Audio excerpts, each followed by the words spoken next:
माझं नाव केतकी देशपांडे आहे आणि आपण आता नवीन विषय सुरू करणार आहोत आजपासून. तर मग इतिहासातला नवीन विषय आणि तो विषय म्हणजे युरोपियन इतिहासाचे काही पैलू 1789 ते 1945 मध्ये. आणि या विषयाचा कोर्स कोड आहे BHIE 145 किंवा BHIE 145. तर मग आता युरोपियन इतिहासाचे काही पैलू 1789 ते 1945 या विषयामधले आपण 2 युनिट आज बघणार आहोत. आणि पहिला युनिट आहे आधुनिक राज्य आणि राजकीय संस्कृती आणि दुसरा युनिट आहे जनतेद्वारे मूलगामी कृती. तर मग आपण पहिल्या युनिट पासून सुरुवात करू, आधुनिक राज्य आणि राजकीय संस्कृती. तर आधुनिक राज्य हे पूर्व आधुनिक राज्यापेक्षा वेगळे कसे आहे? तर अफाट केंद्रीकृत आणि नोकरशाही शक्तीचा वापर आहे आणि लोकांच्या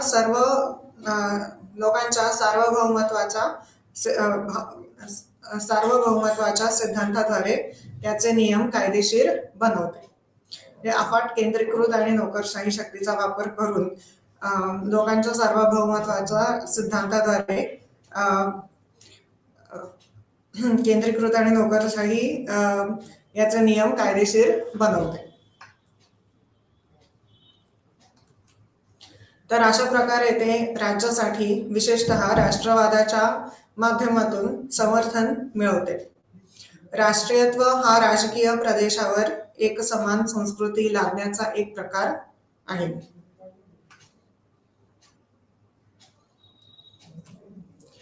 हे आधुनिक राजकीय पक्षाद्वारे समर्थन एकत्रित करते, जे 19व्या शतकातील एक आविष्कार आहे. आधुनिक राजकारण या दोघांच्या माध्यमातून केले जाऊ शकते.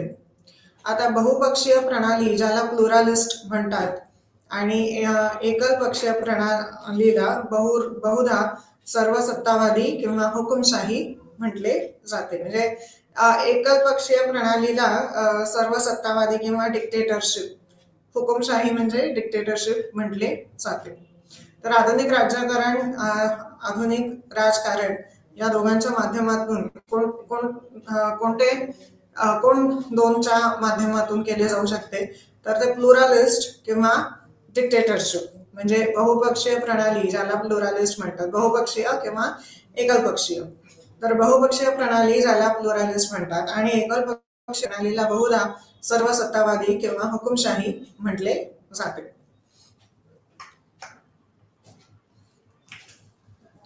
परंतु आधुनिक राजकारणात नागरिक अधिकारांच्या वापराने कार्य करतात. जन्माच्या वेळी त्यांच्याकडे असते आणि त्यांना नंतर नाकारले जाऊ शकत नाही.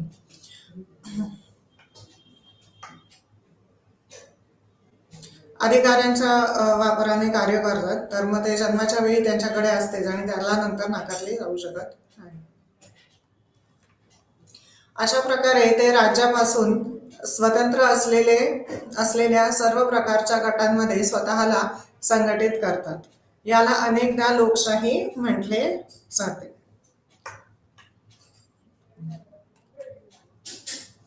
परंतु हे लक्षात घेणे अधिक महत्त्वाचे आहे की आधुनिक नागरिक हे पूर्वीपेक्षा अधिक राजकीय दृष्ट्या सक्रिय होण्यास सक्षम आहेत आणि राज्य लोकशाही असो वा नसो.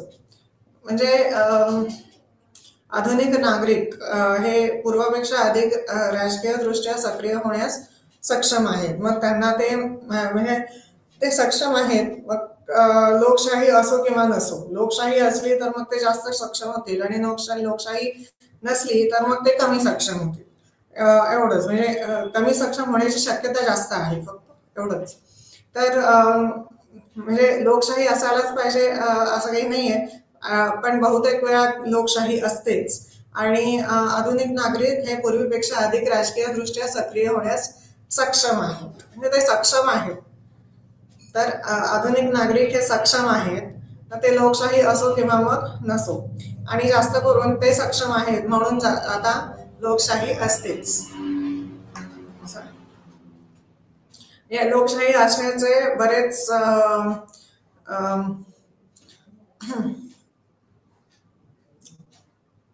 लोकशाही असल्याचे बरेच चान्सेस आहेत असं, कारण ते सक्षम आहेत, म्हणजे ते नागरिक सक्षम आहेत हा एक त्याच्यातला घटक आहे जे लोकशाही असायला त्यांना म्हणजे लोकशाही असायचा स्कोप वाढवते किंवा चान्सेस वाढवते. आणि बाकी पण घटक आहेत. ते इतिहासात अज्ञात असलेल्या प्रमाणात कृती करण्यासाठी त्यांना एकत्रित करण्याच्या राज्याच्या क्षमतेला पूरक आहेत. या दोन प्रवृत्ती कोणत्या? तर मग ते आधुनिक राजकारणाची निर्मिती करणे, सक्रिय नागरिक आणि द मोबिलायझिंग नोकरशाही राज्य.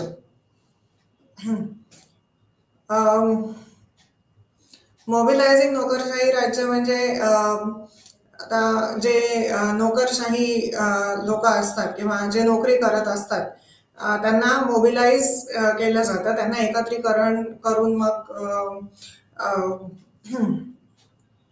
ते एकत्र येऊ शकतात. आणि मग जर का नोकरशाह वर्ग एकत्र आला तर मग कदाचित बदल घडू शकतो असं. तर आधुनिक राजकारणाची निर्मिती करणे, सक्रिय नागरिक, कारण नागरिक आहेत ते सक्रिय आहेत आणि मग आणखी नोकरशाह आहेत तेव्हा सक्रिय नोकरशाह असं, म्हणजे द मोबिलायझिंग नोकरशाही राज्य असं. मोबिलायझिंग म्हणजे कसं, सक्रिय आणि नोकरशाही असं दोन्ही एकत्र आले की मग ते मोबिलायझिंग नोकरशाही राज्य बनते. नोकरशाहीची महत्वाची वैशिष्ट्ये काय आहेत? तर नोकरशाही ही अधिकाऱ्यांच्या प्रशासकीय पदानुक्रम आहे ज्यामध्ये खालील वैशिष्ट्ये आहेत. ते पगारदार व्यावसायिक आहेत ज्यांना त्यांनी घेतलेल्या किंवा अंमलात आणलेल्या निर्णयांमध्ये वैयक्तिक स्वारस्य नाही. ते त्यांच्या वरिष्ठांच्या आदेशाची अंमलबजावणी करतात आणि त्यांच्या कनिष्ठांना आदेश जरी करतात जे अशा आदेशांची त्याच पद्धतीने अंमलबजावणी करत असतात. ते कायद्याने घालून दिलेल्या नियमानुसार वागतात, वैयक्तिक इच्छेनुसार किंवा पसंतीनुसार नाही. त्यांची निवड त्यांच्या वैयक्तिक, कौटुंबिक किंवा वर्गीय संबंधांसाठी नसून संबंधित क्षेत्रातील त्यांच्या कौशल्यासाठी केली जाते आणि ते यंत्राच्या भागांप्रमाणे बदलण्यायोग्य आहेत आणि नवोदित किंवा पर्यायी व्यक्ती बदलून घेतलेल्या व्यक्तीप्रमाणेच कार्य करतील. अशा प्रकारे ते थोडे दिव्यांगावर अवलंबून असतात.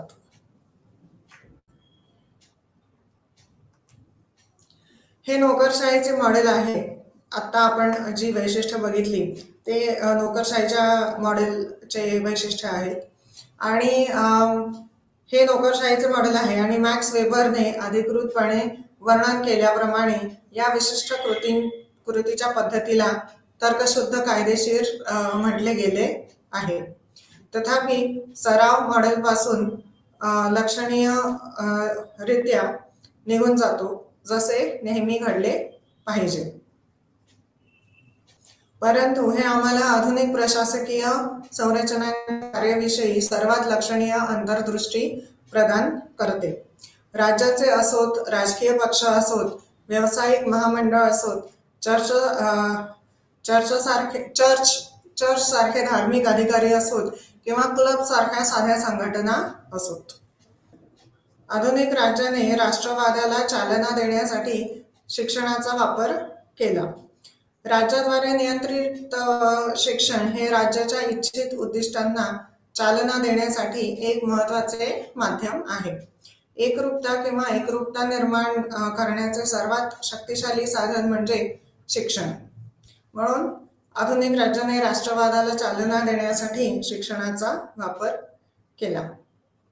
आधुनिक युरोपीय राज्य त्याच्या पूर्ववर्तींच्या विपरीत शिक्षणाच्या क्षेत्रात एकट्याने सक्रिय होते. ते वाढत्या प्रमाणे प्राथमिक आणि नंतर माध्यमिक शिक्षण सर्वात्रिक आणि अनिवार्य केले जात आहे. अशा शैक्षणिक व्यवस्थेद्वारे सामान्य मूल्यांचा संच सुनिश्चित केला आणि शाळांमध्ये शिकवली जाणारी एकच भाषा, जी घरामध्ये किंवा प्रदेशात उपलब्ध असलेल्यांपेक्षा वेगळी असू शकते.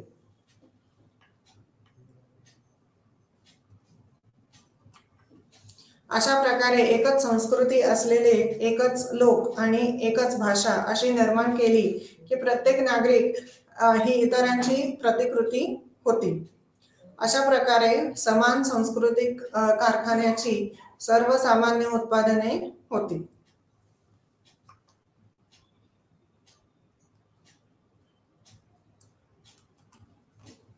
अशा प्रकारे एकच संस्कृती एका सत्तेच्या एका केंद्रातून शासित प्रदेशात पसरते आणि हेच राज्य म्हणून ओळखले जाते.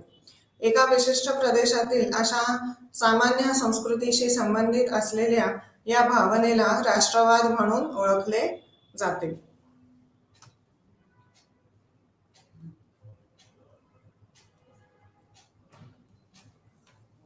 राष्ट्रवाद ही अशी राष्ट्रे निर्माण करणाऱ्या राज्यांनी केलेली आधुनिक काळाची निर्मिती आहे. विविध राज्यांमध्ये आंतरराष्ट्रीय आणि राजनैतिक संबंध विकसित झाले.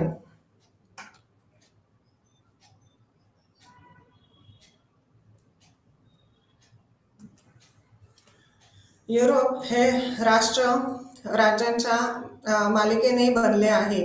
त्यांच्या स्वतःच्या प्रदेशात सार्वभौम आहे, सिद्धांतानुसार प्रत्येकाशी समान आहे आणि एका सिस्टीम मध्ये एकमेकांशी संबंधित आहे. आंतरराष्ट्रीय संबंध.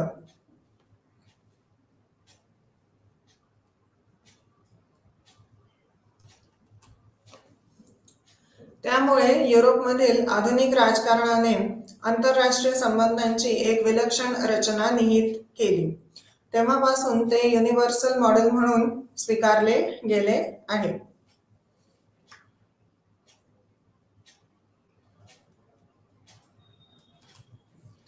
ते तार्किकदृष्ट्या कायदेशीर जबरदस्तीच्या मक्तेदारीवर राज्याच्या दाव्याशी सुसंगत होते. ज्याप्रमाणे याने त्याच्या प्रदेशात कोणत्याही बाह्य शक्तीचा स्रोत स्वीकारला नाही, त्याचप्रमाणे ते त्याच प्रदेशात कोणतीही बाह्य शक्ती स्वीकारू शकत नाहीत. त्यामुळे ती राज्यांनी बनलेली एक प्रणाली बनवली जी सिद्धांत आणि कायद्यामध्ये एकमेकांच्या संदर्भात सार्वभौम आणि स्वतंत्र होती, जरी भौतिक संसाधनांमध्ये असमान असली तरीही. वास्तविक शक्ती आणि संसाधनांच्या बाबतीत या राज्यांनी पदानुक्रम तयार केला, परंतु सिद्धांतानुसार ते एकमेकांच्या स्थितीत समान होते. यामुळे राज्यांमधील कायमस्वरूपी राजदूतांची देवाणघेवाण झाली आणि ज्याला मुत्सद्देगिरी म्हणून ओळखले जाते ते विस्तृतपणे स्पष्ट केले. अशा मुत्सद्देगिरीद्वारे प्रत्येक राज्य आता आंतरराष्ट्रीय संबंधांच्या टप्प्यावर एक अभिनेता बनले होते, ज्याला त्याचे राष्ट्रीय हित म्हणतात. आता ते राष्ट्राच्या नावाने बोलले. त्यामुळे राजकारणात आंतरराष्ट्रीय संबंध आणि राष्ट्रीय हितसंबंधांमध्ये सहभागाचा समावेश झाला. लोकशाही राजकारण हे लोकांच्या निवडून आलेल्या प्रतिनिधीद्वारे चालवले जाणारे सरकार आहे. लोकशाही राजकारणाचा अर्थ लोक राज्यकर्ते असण्यापेक्षा काहीतरी वेगळा आहे. अशा प्रकारे लोक त्यांचे प्रतिनिधी निवडतात, जे नंतर राज्यकर्त्यांची निवड करतात. हे आधुनिक लोकशाही राज्यघटनेचे मानक स्वरूप आहे. सरकार आणि लोकप्रतिनिधी दोघांनाही वेळोवेळी स्वतःला निवडणुकांमध्ये सादर करावे लागले, तेव्हाच लोकांच्या हातात प्रभावी नियंत्रण होते.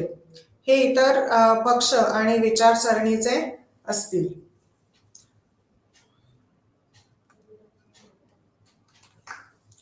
त्यामुळे अनेक विचारधारा आणि पक्ष हे वेळोवेळी सत्ताधारी बदलण्याच्या लोकशाही राजकारणाचा एक आवश्यक भाग होते. या या बहुविधतेला प्लुरालिझम म्हणून ओळखले जाते.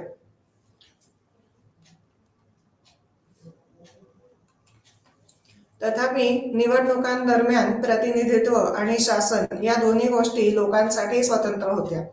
निवडणूक होणार आहे हे सर्वांना चांगलेच माहीत असल्यामुळे अशा लोकशाही राज्यकर्त्यांना आणि प्रतिनिधींना नियमितपणे लोकांची मनस्थिती जाणून घेण्याचा प्रयत्न केला. त्यांच्या कृती लोकप्रिय असल्याची खात्री करणे आणि त्यांचे आचरण त्यांच्या लोकांच्या इच्छेनुसार न्याय्य ठरवावे किंवा ठरवा. त्यामुळे निवडणुका आणि निवडणुकांशी संबंधित सर्व अधिकार आणि कार्यपद्धती यांचे असाधारण महत्व आहे. ते खूप महत्वाचे आहे. तर मग निवडणुका आणि निवडणुकांशी संबंधित सर्व अधिकार आणि कार्यपद्धती हे असाधारण महत्व त्याला आहे. न्यायव्यवस्थेचे महत्व आणि संपूर्ण कायदेशीर व्यवसाय आधुनिक लोकशाही राज्याचे सर्वशक्तिमान साधन होते. गंमत म्हणजे ते लोकशाहीसाठी आवश्यक होते आणि अजूनही मानले जाते. कोणत्याही लोकशाहीची न्यायव्यवस्था काय आहे तेव्हा न्याय अवस्था लोकशाही राज्याचे सर्वशक्तिमान साधन आहे. तर न्यायपालिकेने दोन महत्वाचे कार्ये पार पाडली. ते म्हणजे कायदा लागू करून विवादांमध्ये निकाल दिला आणि ते लागू करताना कायद्याचा अर्थ लावला, म्हणजे खरा कायदा काय होता ते जाहीर केले. राज्याने लोकांचे प्रतिनिधित्व करण्याचा दावा केला असला तरीही न्यायाधीश राज्याच्या विरुद्ध व्यक्तींच्या बाजूने निर्णय देऊ शकतात. असे केल्याने नोकरशाहीकडून होणाऱ्या दडपशाही विरुद्ध व्यक्तींचा बचावही केला जाऊ शकतो.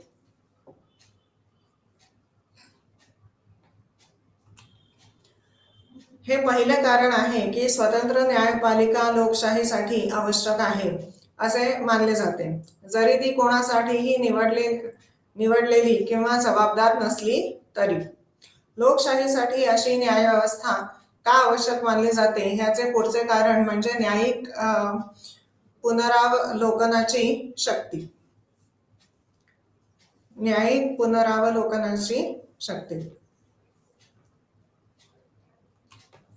याचा अर्थ असा होतो की देशाचे सर्वोच्च न्यायालय, सामान्यतः सर्वोच्च न्यायालय याने संविधानाचे उल्लंघन केले आहे की नाही हे ठरवण्यासाठी कायद्याचे परीक्षण करू शकते. अशा प्रकारे जर लोकप्रतिनिधींनी कायदा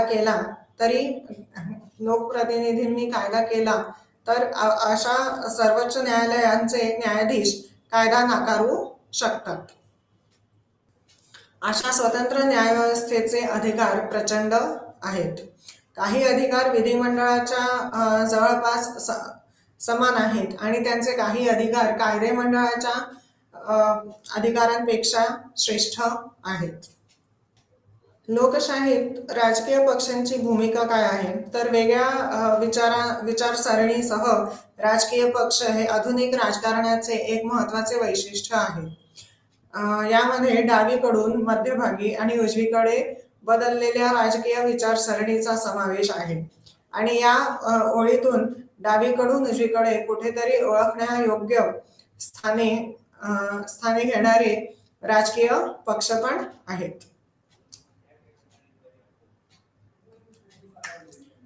डाव्यांमध्ये त्या सर्व विचारधारा समाविष्ट आहेत ज्यांनी बदल, सतत नवनवीन शोध आणि भूतकाळातून आणि परंपरेतून भविष्यात जाण्याची मागणी केली. त्यामुळे क्रांती ही डाव्या विचारसरणीशी संबंधित आहे. यापैकी समाजवाद आणि साम्यवाद हे सर्वात प्रसिद्ध आहेत.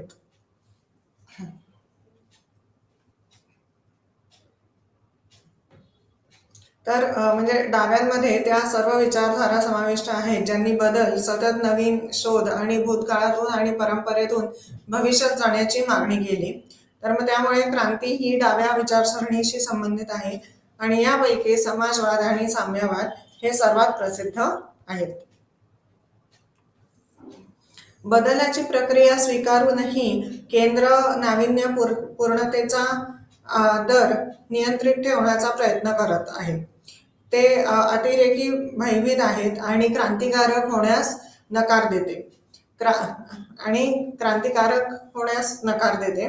क्रांतीला थांबवण्याच्या आणि आधीच अस्तित्वात असलेल्या गोष्टींचे एकत्रीकरण करण्याच्या विचारसरणीचे प्रतिनिधित्व उजव्याने केलेले आहे. जेव्हा ते करतात. तर बदलाची प्रक्रिया स्वीकारूनही केंद्र नाविन्यपूर्णतेचा दर नियंत्रित किंवा वेग नियंत्रित ठेवण्याचा प्रयत्न करत आहे. ते अतिरेकी भयभीत आहेत आणि क्रांतिकारक होण्यास नकार देते. क्रांतीला थांबवण्याच्या आणि आधीच अस्तित्वात असलेल्या गोष्टींचे एकत्रीकरण करण्याच्या विचारसरणीचे प्रतिनिधित्व उजव्याने केले किंवा करतात. त्यांनी परंपरेचा वापर करण्याचा, त्यात सुधारणा करण्याचा, त्यात बदल करण्याचा प्रयत्न केला, परंतु डाव्यांनी करायचे होते म्हणून ते उखडून टाकायचे नाही आणि बरेचसे केंद्र ते तयार होते. कन्झर्वेटिव्हचा समावेश असलेले अधिकार असे आहे.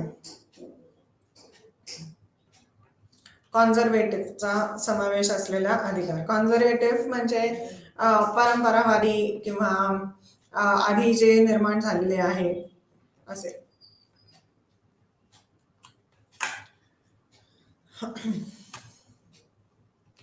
तर उजव्यांनी परंपरेचा वापर करण्याचा, त्यात सुधारणा करण्याचा, त्यात बदल करण्याचा प्रयत्न केला, परंतु डाव्यांनी करायचे होते म्हणून ते उखडून टाकायचे नाही आणि बरेचसे केंद्र ते करण्यास तयार होते.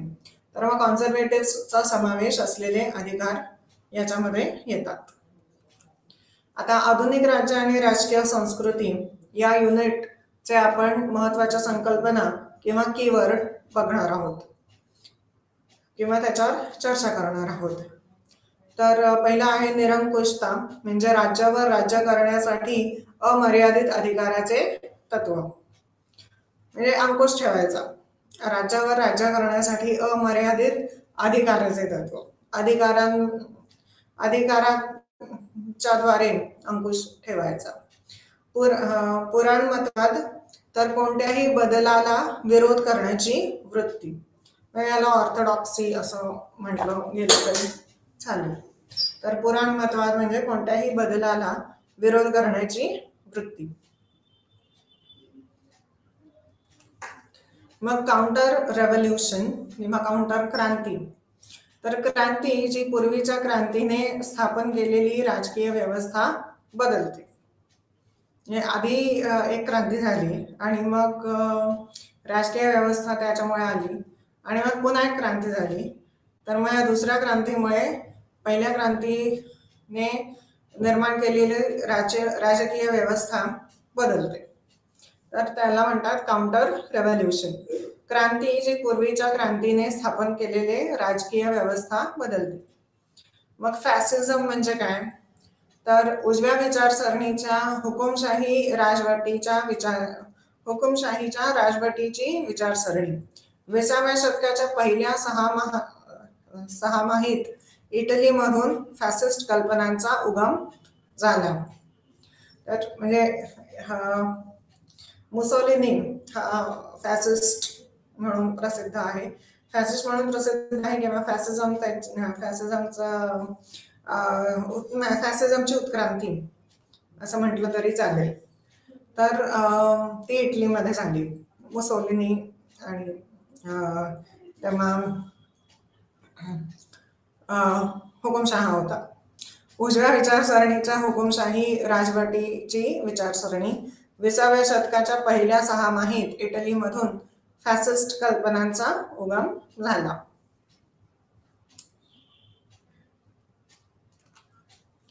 सामंतवाद म्हणजे मध्ययुगीन युरोपमध्ये विकसित झालेल्या कल्पना, ज्यानुसार लोक जमीनदाराशी बांधले गेले होते, ज्यांचे त्याच्या हाताखाली काम करणाऱ्या लोकांवर संपूर्ण नियंत्रण होते. सामंतवाद म्हणजे याला फ्युडालिझम म्हणता येईल. तर मध्ययुगीन युरोपमध्ये विकसित झालेल्या कल्पना, ज्यानुसार लोक जमीनदाराशी बांधले गेले होते, ज्यांचे त्याच्या हाताखाली काम करणाऱ्या लोकांवर संपूर्ण नियंत्रण होते. मग आता एक जिनसीपणा, एक समान कल्पना आणि ओळख बनवणे.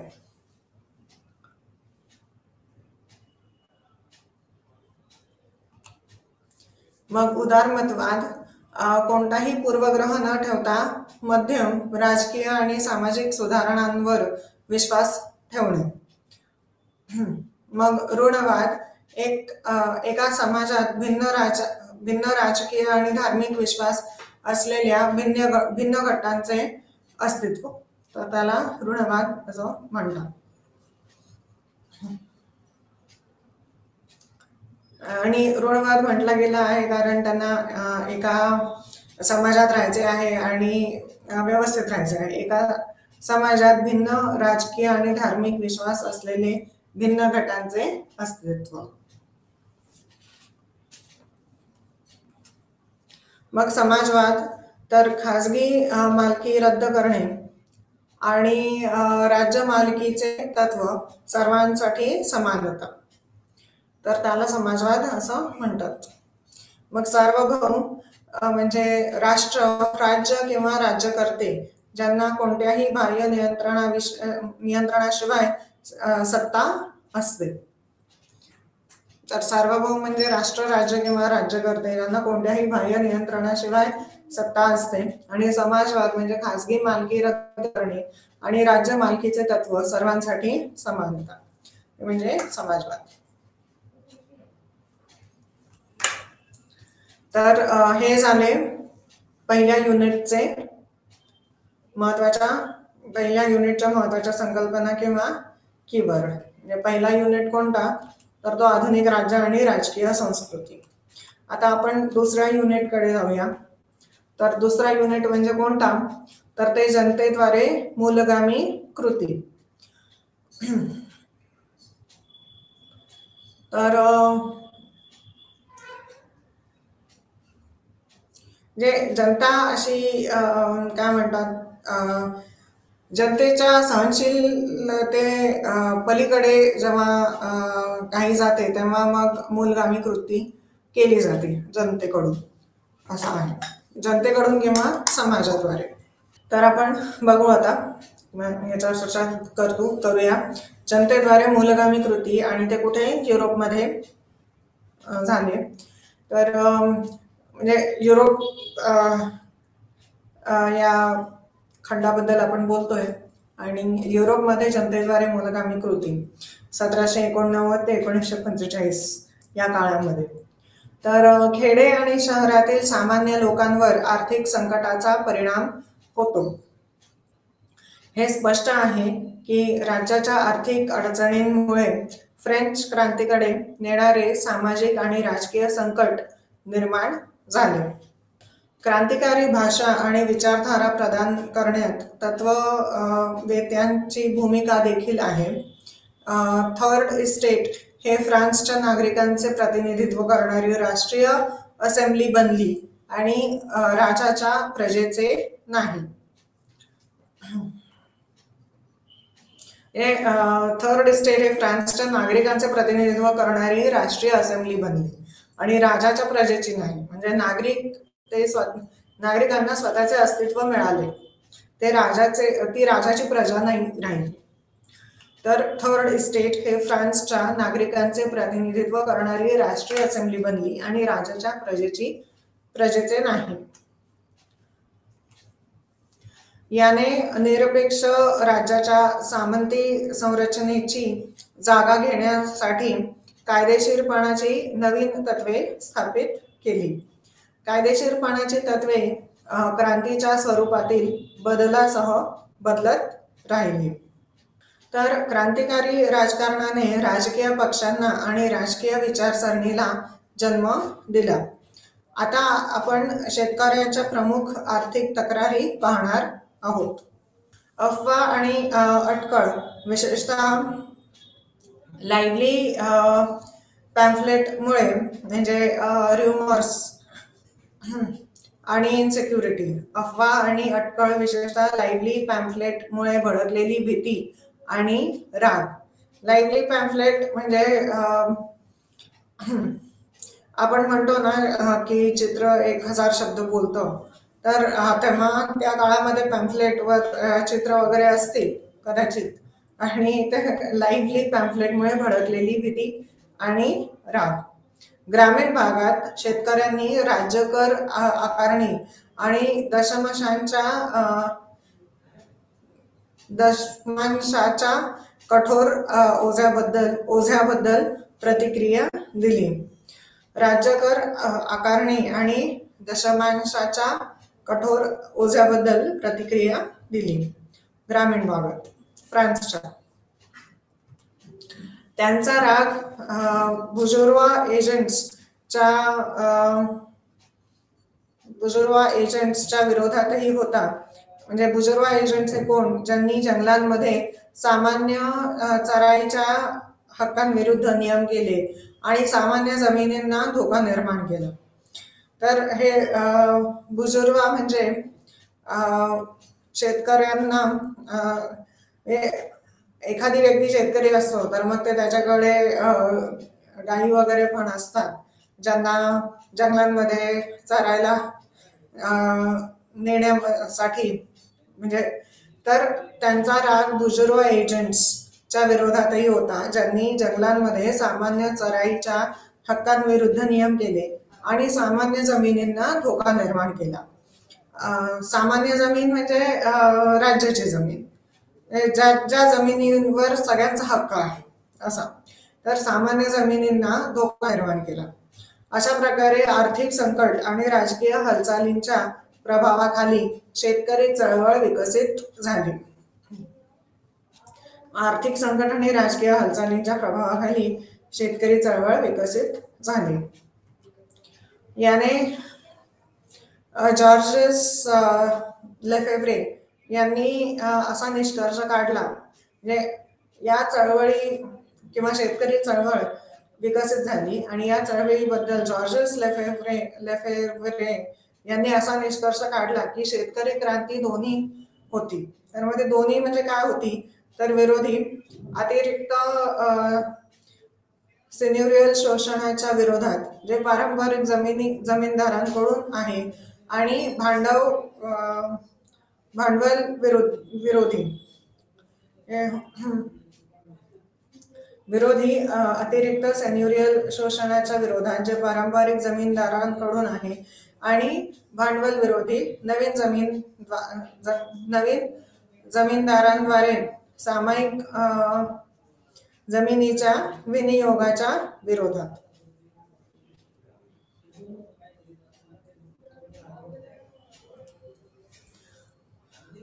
मग आर्थिक सुधारणांचे प्रस्ताव अयशस्वी होण्याची कारणे काय आहेत?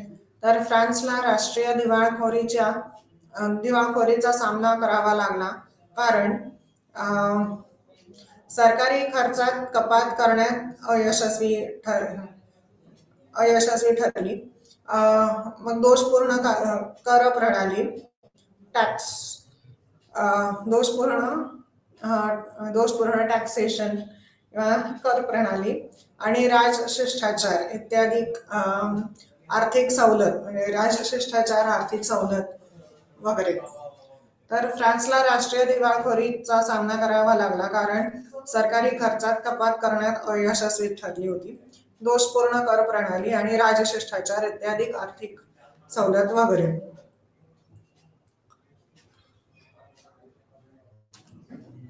मग फ्रेंच समाजातील विविध विभाग आणि थर्ड इस्टेटची समस्या काय होती?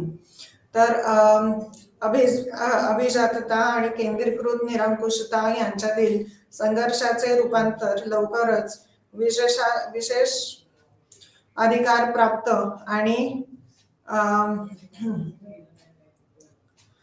अप्रिव्हिलेज्ड ऑर्डर्स मधील संघर्षात झाले. अभिजातता आणि केंद्रीकृत निरंकुशता यांच्यातील संघर्षाचे रूपांतर लवकरच विशेष अधिकार प्राप्त आणि अप्रिव्हिलेज्ड, म्हणजे विशेष अधिकार प्राप्त आणि अप्रिव्हिलेज्ड म्हणजे असे शेतकरी वगैरे ज्यांना ज्या बेसिक गरजा आहेत अप्रिव्हिलेज्ड ऑर्डर्स मधील संघर्षात आली. आता हे इस्टेट म्हणजे काय आपण बघणार आहोत. शेतकरी वगैरे यांना थर्ड इस्टेट म्हटलं गेलेलं आहे. आधीच्या पण 2 इस्टेट आहेत त्या पण आपण बघणार आहोत. तर फ्रेंच समाजातील विविध विभाग आणि थर्ड इस्टेटची समस्या. विविध विभाग, थर्ड इस्टेट हा एक विभाग आहे आणि आधी पण विभाग आहेत. तर अभिजातता आणि केंद्रीकृत निरंकुशता यांच्यातील संघर्षाचे रूपांतर लवकरच विशेष अधिकार प्राप्त आणि अप्रिव्हिलेज्ड ऑर्डर्स मधील संघर्षात झाले. जेव्हा सरकारने इस्टेट जनरलची बैठक बोलावली तेव्हा असे होते की इस्टेट जनरल मध्ये फ्रेंच सोसायटीच्या 3 भागांचे प्रतिनिधित्व करणाऱ्या 3 गटांचा समावेश होता. म्हणजे ते 3 गट म्हणजे इस्टेट म्हटले गेलेले. तर प्रत्येक भागाला इस्टेट म्हटले जात असे. तर पहिल्या इस्टेटमध्ये रोमन कॅथॉलिक पाद्रींचा समावेश होता. उच्चभ्रूंची दुसरी इस्टेट आणि थर्ड इस्टेटमध्ये मोठ्या संख्येने फ्रेंच लोकसंख्येचे प्रतिनिधित्व करणारे कॉमनर्स समाविष्ट आहेत, जे अनैतिक होते आणि संपूर्ण कराचा बोजा त्यांच्या खांद्यांवर होता. म्हणजे रोमन कॅथॉलिक पाद्री म्हणजे पहिली इस्टेट हा पहिला गट, मग उच्चभ्रूंची दुसरी इस्टेट आणि थर्ड इस्टेट म्हणजे जास्त करून शेतकरी किंवा मग बाकी शेतकऱ्यांसारखेच पण त्यांचा म्हणजे फ्रेंच लोकसंख्येचे प्रतिनिधित्व करणारे कॉमनर्स जे अनैतिक होते, कारण त्यांच्यावर संपूर्ण कराचा बोजा होता, त्यांच्या खांद्यावर होता. तर या 3 इस्टेट आहेत किंवा हे 3 गट आहेत. गट म्हणजे इस्टेट. तर पहिल्या इस्टेटमध्ये रोमन कॅथॉलिक पाद्रींचा समावेश होता, उच्चभ्रूंची दुसरी इस्टेट आणि थर्ड इस्टेटमध्ये मोठ्या संख्येने फ्रेंच लोकसंख्येचे प्रतिनिधित्व करणारे कॉमनर्स समाविष्ट आहेत, जे अनैतिक होते आणि संपूर्ण कराचा बोजा त्यांच्या खांद्यांवर होता. थर्ड इस्टेटच्या समस्या काय आहेत, म्हणजे अनैतिक होते पण मग ते अनैतिक का होते, कारण त्यांच्या समस्या होत्या. तर मग त्या कोणत्या समस्या होत्या, तर व्यवसाय, शिक्षण आणि संपत्ती या बाबींमध्ये प्रचंड फरक आहे. प्रत्येक इस्टेटसाठी स्वतंत्र निवडणुका घेण्यात आल्या आणि मतदारांनी त्यांच्या प्रतिनिधींसाठी त्यांच्या तक्रारींची यादी तयार केली. याला थायर्स दे डोलेन्स असे म्हणतात. ही यादी तयार करणे, प्रतिनिधींसाठी त्यांच्या तक्रारींची यादी तयार केली. तक्रारींची यादी याला कॅहियर्स डे डॉलेन्स असे म्हणतात. थर्ड इस्टेटचे मुख्य अधिकारी बहुतेकदा वैयक्तिक स्वातंत्र्य आणि लिखित संविधानाची मागणी करणाऱ्या उदारमतवादी व्यवसायांच्या सदस्यांद्वारे लिहिलेले होते.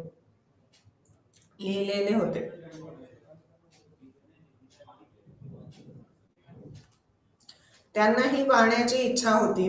कायद्यासमोर समान, म्हणजे इकडे म्हटलंय ना की थर्ड इस्टेटच्या मुख्याधिकारी बहुतेकदा वैयक्तिक स्वातंत्र्य आणि लिखित संविधानाची मागणी करणाऱ्या उदारमतवादी व्यवसायांच्या सदस्यांद्वारे लिहिलेले होते.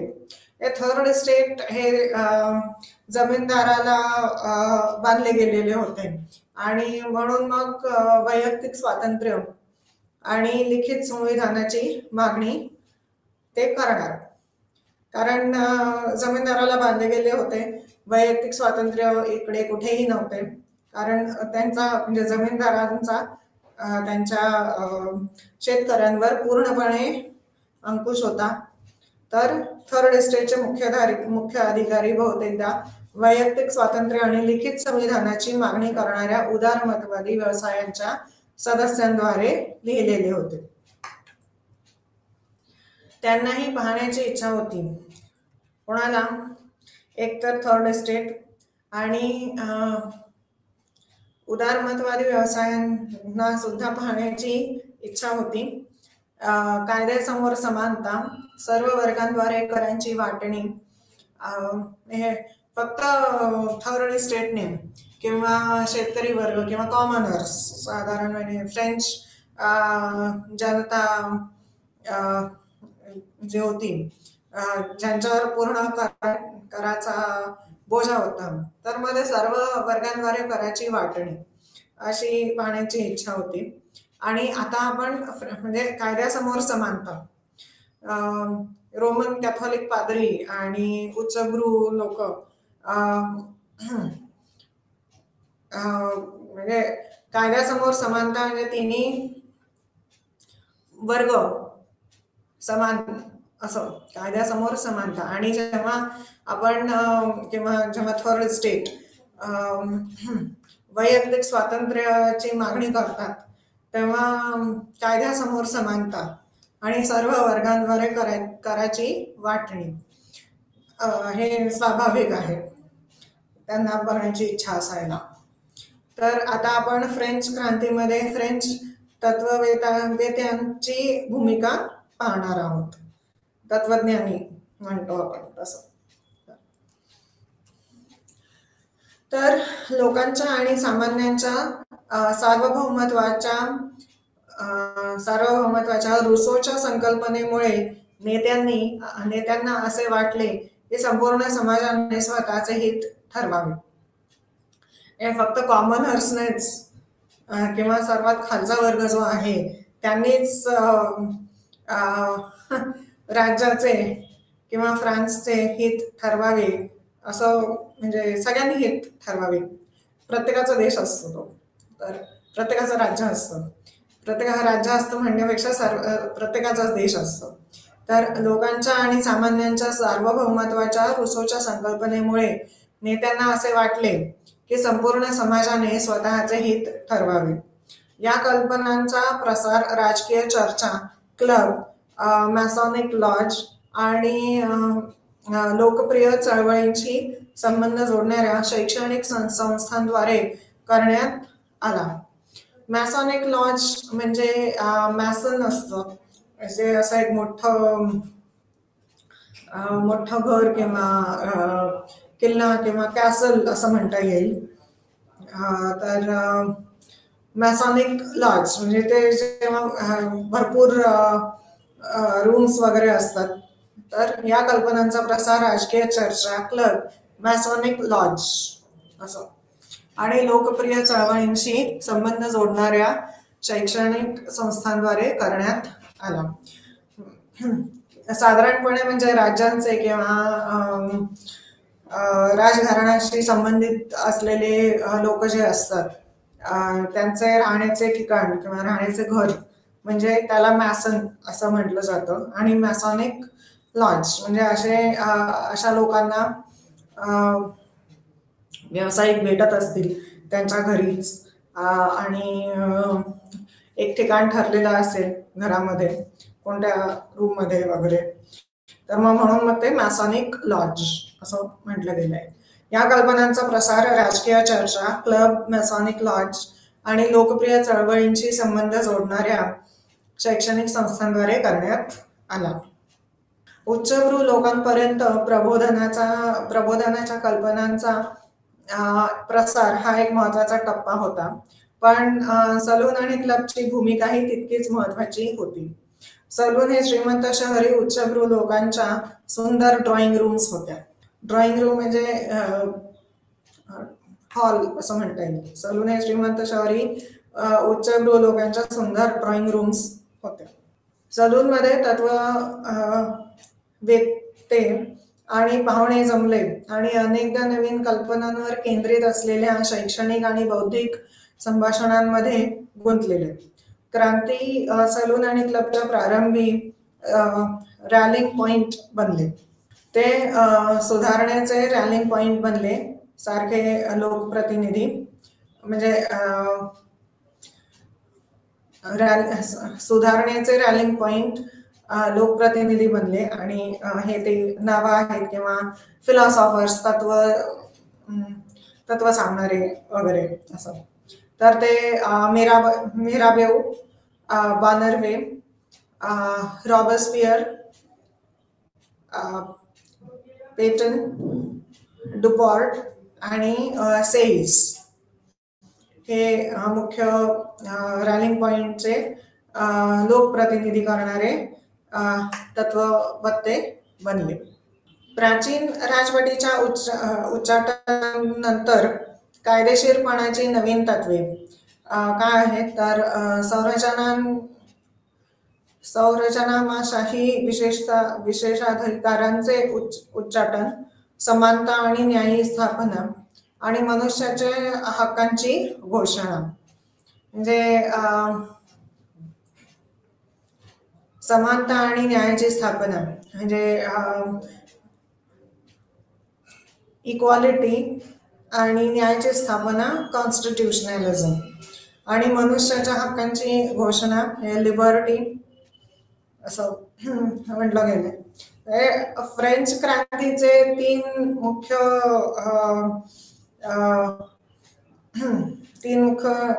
मुख्य पैलू किंवा जे समाजाला फ्रेंच क्रांतीने जे दिले ते म्हणजे 5 तत्वे आहेत आणि हे 3 तत्वे जास्त महत्वाचे आहेत त्याच्यातले. ते म्हणजे लिबर्टी, इक्वालिटी आणि फ्रॅटर्निटी. तर दुसरा पॉइंट आहे ते म्हणजे समानता, इक्वालिटी, मनुष्याच्या हक्कांची घोषणा, लिबर्टी आणि आणि न्यायाची स्थापना, कॉन्स्टिट्युशनल. लिबर्टी, इक्वालिटी, फ्रॅटर्निटी हे 3 महत्वाचे आहेत. कॉन्स्टिट्युशनलिझम आणि डेमोक्रेसी हे नंतरचे 2 महत्वाचे तत्वे आहेत जे फ्रेंच क्रांतीने समाजाला दिले. तर सरंजामशाही, विशेषाधिकारांचे उच्चाटन, समानता आणि न्यायाची स्थापना आणि मनुष्याच्या हक्कांची घोषणा. सरंजामशाही विशेषाधिकारांचे उच्चाटन राष्ट्रीय विधानसभा ही घटना सभा बनली. 4 आणि 11 ऑगस्टच्या डिक्रीने सर्व वैयक्तिक विशेषाधिकार, दासत्व आणि दशमांश रद्द केले आणि सर्वांसाठी मुक्त आणि समान न्याय आणि रोजगाराचे स्वातंत्र्य निर्माण केले. समानता आणि न्यायाची स्थापना अशा प्रकारे फ्रान्समध्ये नवीन कायदेशीर समाजाची स्थापना करण्यात आली. मनुष्याच्या हक्कांची घोषणा तर सरंजामशाहीचा नाश करून घटक सभेने फ्रेंच लोकांची स्वतंत्र आणि समान व्यक्ती म्हणून पुन्हा व्याख्या केली आहे. स्वातंत्र्य, मालमत्ता, सुरक्षितता आणि दडपशाहीचा प्रतिकार हे काही मूलभूत अधिकार बनवले गेले. थर्मोडोरियन रिपब्लिकने वापरलेल्या शक्तीचे स्वरूप, पेटी बुजोराचा मोठा भाग सर्व कार्यालयांमधून काढून टाकण्यात आला होता आणि मतदान फक्त नावावरच होते. राजकारणात ऑलिगार्क्स आणि व्यावसायिक प्रशासकांचे वर्चस्व होते. या राजवटीची ताकद पोलीस, लष्कर आणि नोकरशाहीमध्ये राहिली. दिग्दर्शनाचे उद्घाटन सामाजिक आणि राजकीय ख्यातीचे लोक, एक वर्ग ज्याने 19व्या शतकात वर्चस्व गाजवले. प्रजासत्ताकवादाच्या कल्पनांचा प्रचार करण्यात राजकीय क्लब आणि समाजांची भूमिका, क्रांतीच्या कालावधी त्यांच्यासाठी आयोजित केलेल्या असंख्य राजकीय समाजांचा उदय पाहण्याचा होता. यातील सर्वात उल्लेखनीय कॉर्डेलियर्स क्लब होता.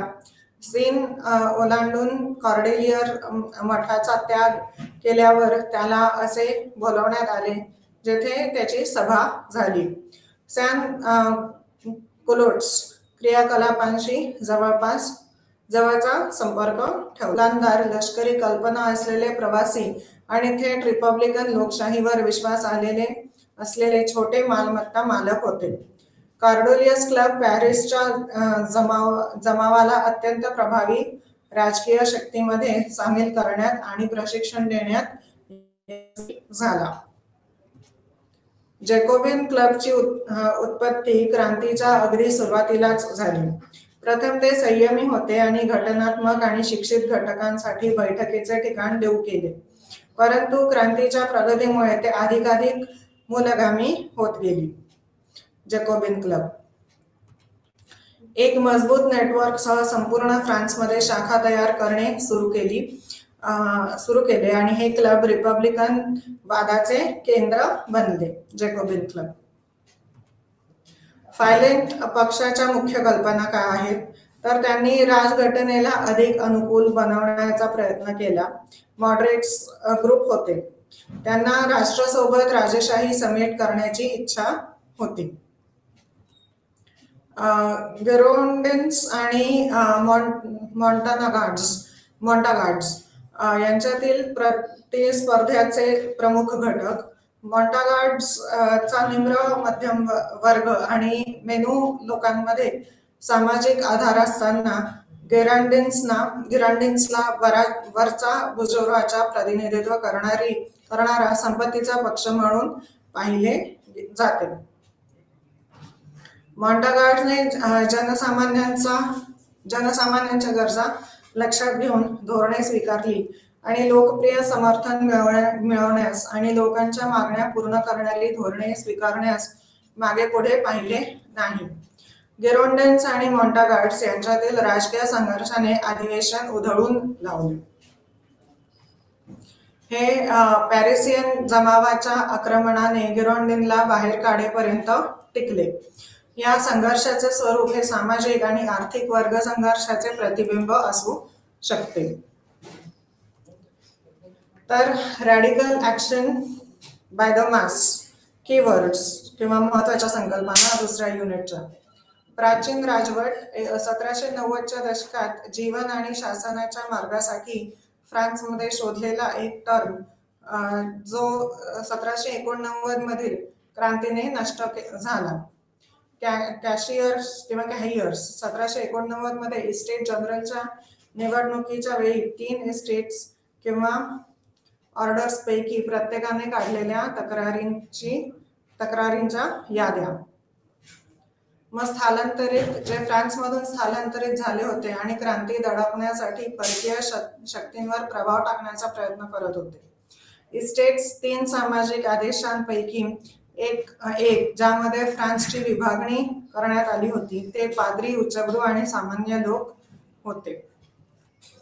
गिलोटिन एक जड तिरकस ब्लेड यांत्रिकरित्या 2 उंच लाकडी आधारांच्या मोठ्या उंचीवर वाढवले जाते आणि नंतर कैद्याच्या मानेवर टाकले जाते. त्याचा शोध एका डॉक्टर गिलोटिनने लावला होता.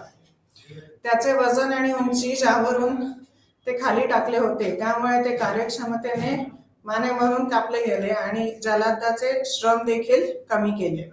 तर मग हे म्हणजे गिलोटिन आणि हे म्हणजे ते ब्लेड. तर हे गिलोटिनचे चित्र आहे.